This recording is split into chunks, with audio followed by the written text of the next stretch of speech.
Uh, Carry on, Manoj, Chhaya, sir. Yeah.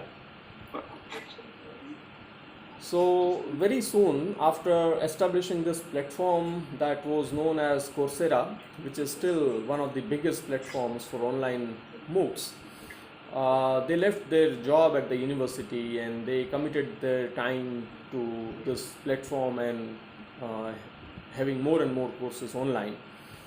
Princeton, Stanford, University of Michigan and University of Pennsylvania were the first universities to offer content on the platform. And that is how today, of course, almost all major universities have their courses on Coursera or edX or any such platform.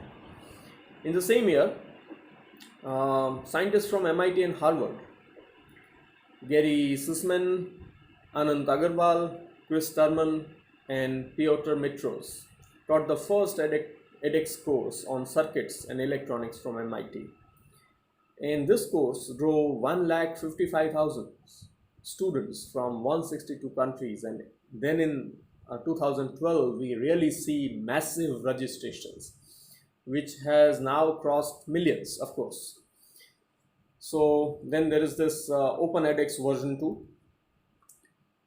So this is the power of massive open online courses. Closer home, Government of India, MHRD, have been emphasizing the use of MOOCs, which are indigenously developed, and they have also launched a platform called Swayam, which we are going to talk about. But before that, we must look at what are the principles of MOOC. In case we put our courses online, what should we focus on? So the first principle is that web compatible format should be used. Collaborative learning in terms of learners, because this session also says that scope and use of online tools for teachers and students. So for students, it is collaborative learning, and their knowledge is also assessed. It is also said that we are moving from knowledge-based times to skill-based times, and therefore assessing knowledge becomes very important, assessing skills become very important, and time limits, of course, because although most online courses are self-paced and you can take as much time as you want during the window, but the windows are fixed. So they have a fixed opening time and they have a fixed launching time and ending time. So within those windows, the learners must commit themselves. Why are we talking about MOOC? Because from students' point of view, I think students have this liberty of enrolling in any course that they like, and this is really choice-based, I see, because there cannot be anything else other than MOOCs which is choice-based in the true sense of the word. So teachers and students both can benefit from MOOC. Teachers are expected to design MOOCs or online courses, OCs, and MOOCs provide a model for teachers to design and deliver their courses. And of course, skills are upgraded for teachers as well as students. Most MOOCs also have verified certificates, so the credit transfer program is also underway. In some universities abroad, it has already started. Even in India, Swayam has written to UGC and various authorities to consider the credits which are earned online through online MOOCs as part of the formal result. So here comes closer home, our own Indian MOOC platform called Swayam. On 9th July 2017, Swayam was launched by MHRD India, and it was under Digital India Mission that this platform was used. So far, the platform claims that there are 203 partnering institutions, that can be colleges, any other agencies related to higher education, or formal universities. And there have been invitation to all the teachers in higher education to develop MOOCs and send it to Swayam for their team to validate them, and if they were found up to the mark, they could be uploaded to Swayam platform and they could be offered to the online students. And the numbers are very encouraging for this platform, and I'm sure in near future probably many of us would like to design courses for SWAM. When it comes to designing courses online, or for us, as we are saying now, we are moving towards the practical aspect of today's session, and that is the 4 quadrants. 4 quadrants are important for us to remember because they form the pillars of our online courses that we might design in the next term. The courses hosted on SWAM are in 4 quadrants. Video lecture. These are the 4 quadrants for any course, I would say. So then there is video content. Earlier, initial courses were mostly dependent on PDFs, text-based documents, and at the most podcasts, audios. But now, of course, with better connectivity and better technology, we have video lectures. So video lectures are the must. So as teachers, I think the first task we should prepare ourselves for is preparing video lectures on our content, the content that we want to teach, the content that we want to make accessible to students, our students. It could be for our formal class. So video lecture is the first component. Second component is the reading material, which is selected or specially prepared, and it should be downloadable or printable. Third component is, of course, tests. No online course can be taken for granted, so there has to be a proper assessment program for even online courses, and an online discussion forum for clearing the doubts. That is mostly question answer session. So some arrangement that can allow students to pose questions or clear their doubts. So these are the 4 quadrants: video lecture, reading material, assessment, and question answer.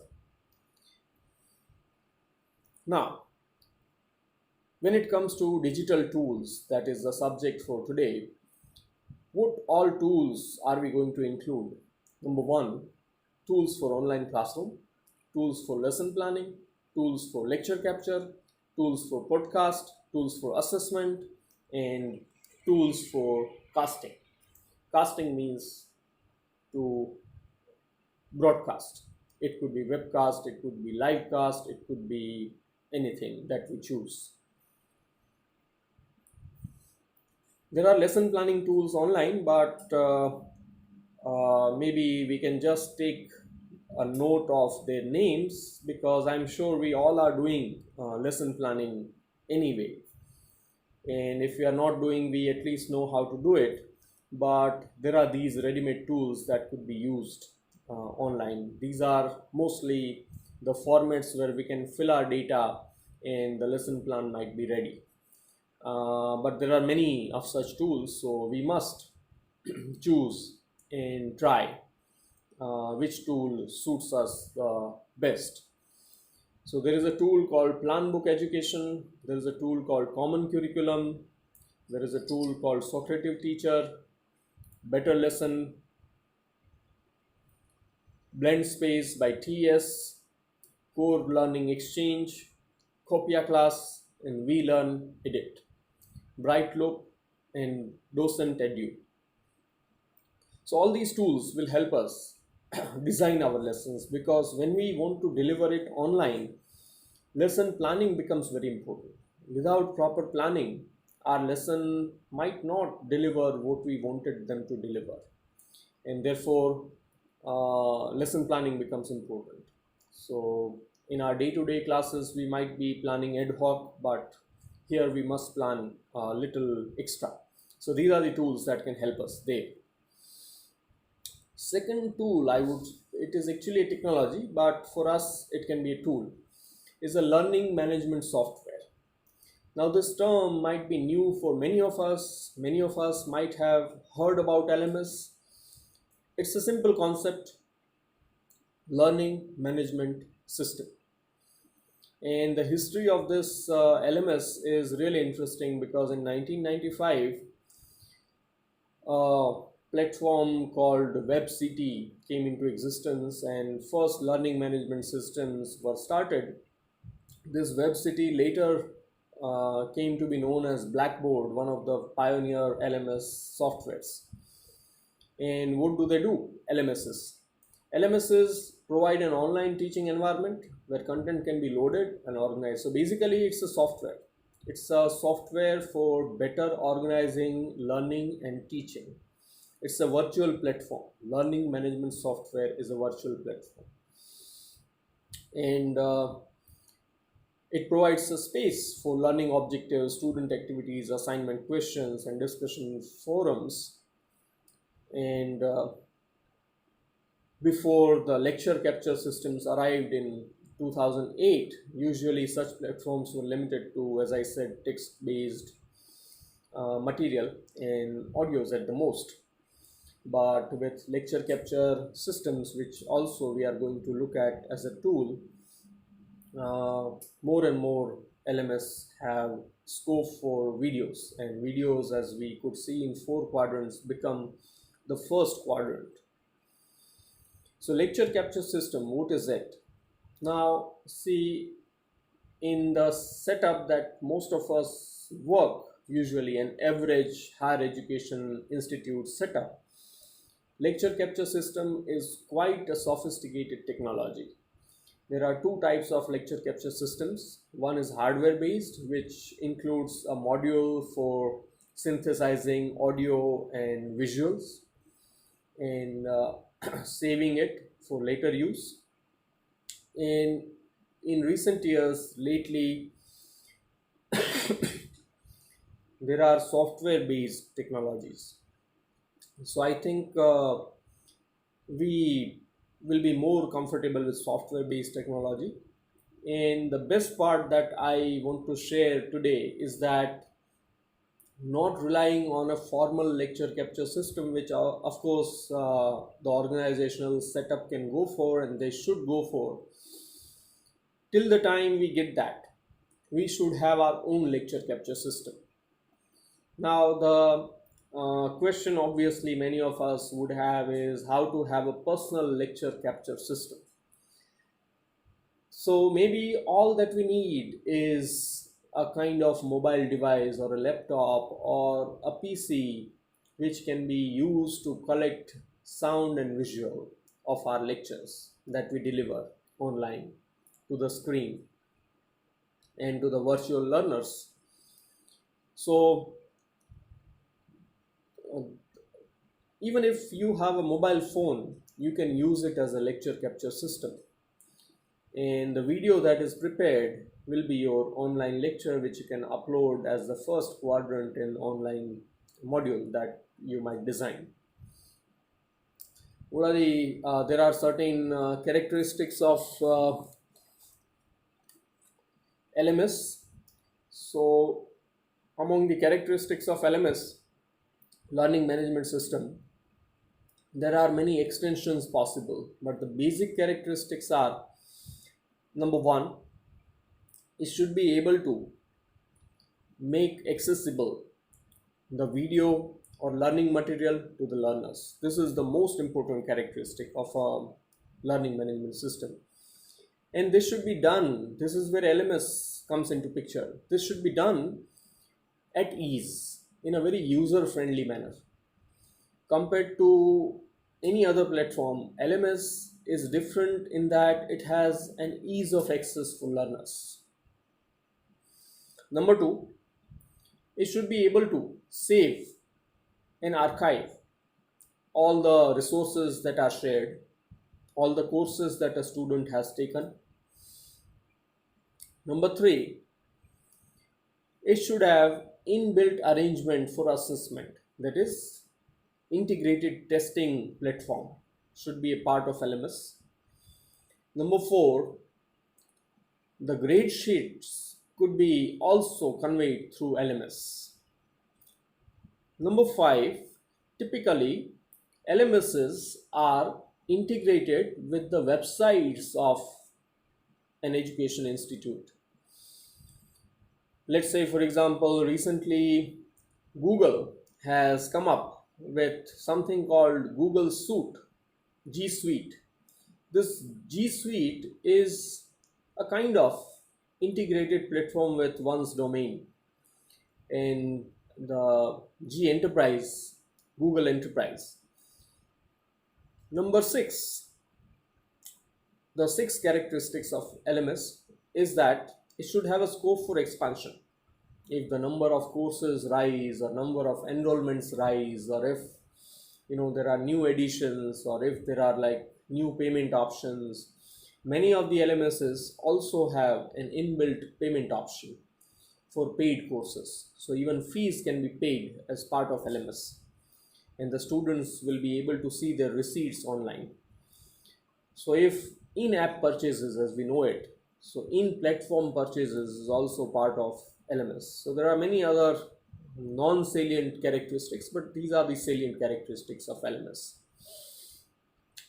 Second point that I wanted to discuss was social media versus educational media, because we are talking about LMS. LMS is strictly an educational media. It is strictly an educational platform.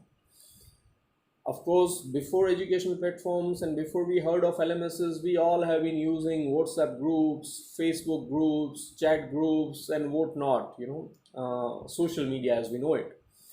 And this social media could also be used as educational media. So that is up to us whether we want to use social media as educational media, or we want to use a dedicated educational media, or maybe both. Why not? That is an option, I think. We must use social media as well as educational media for our tools and resources. Another tool for us could be podcasts. Again, I would say that we must have, and thankfully we have our own system, each one of us, individual devices, personal devices, that is, as they are known. So in earlier days, of course, recording a podcast was such a task, because there weren't any versatile devices. Voice recorders were really sophisticated devices which were not really in reach of everyone. But with mobile phones and with really portable players, portable recorders, now it is quite easy. So again, you can put to use the mobile phone that we have, and maybe I would suggest that you have one mobile phone instrument, that is mobile instrument dedicated for lecture capture and podcast and all that, which may not have SIM card, which can be run only on internet, on Wi-Fi maybe, or just by connecting it through the hard port.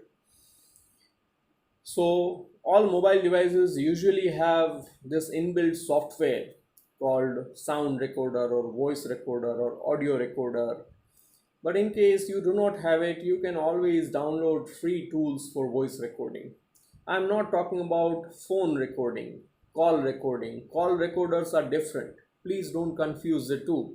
Otherwise, all your calls will be recorded. Please be very careful of that. I'm talking about sound recorder, voice recorder. If you go to tools folder of your mobile phone, there will be a sound recorder. And in that sound recorder, record the audio of your lecture. If it is only an audio lecture, all lectures need not be video lectures. Please understand that. Lectures can also be audio. And when we talk about online lectures, the length of these online lectures are really short. They need not be 1 hour lectures, but they are divided into modules. So there can be, of course it is 1 hour, but they can be broken into small modules. So there can be, let's say, 15-minute modules into 4. So all you need is a 15-minute clip at one go, then another clip of 15 minutes, and that is how one topic might be covered in 1 hour in 4 clips. So you can also podcast your lecture. So record your lecture through your mobile phone sound recorder, save the audio file, and upload it to. We are going to talk about how to relay and how to cast these recordings, either video or audio or whatever material you are sharing for the course. We are going to come to that, but so far we are talking about podcasting. So this becomes your podcast, the audio. the lecture clip, or it could be any sound that could be related to the course depending on the demands of the course. I am trying to cover very generalized topics so that it can be useful for teachers across disciplines and across subjects. Uh, Things which are listed here could be useful for any subject or any discipline, whether it is technical like engineering, or whether it is science, pure sciences, or whether it is humanities, or whether it is literature. These technologies, I'm sure, are useful and essential for all of us. So now let's go to the casting technologies. What are the casting technologies that we may have? And casting technologies could be first webcast.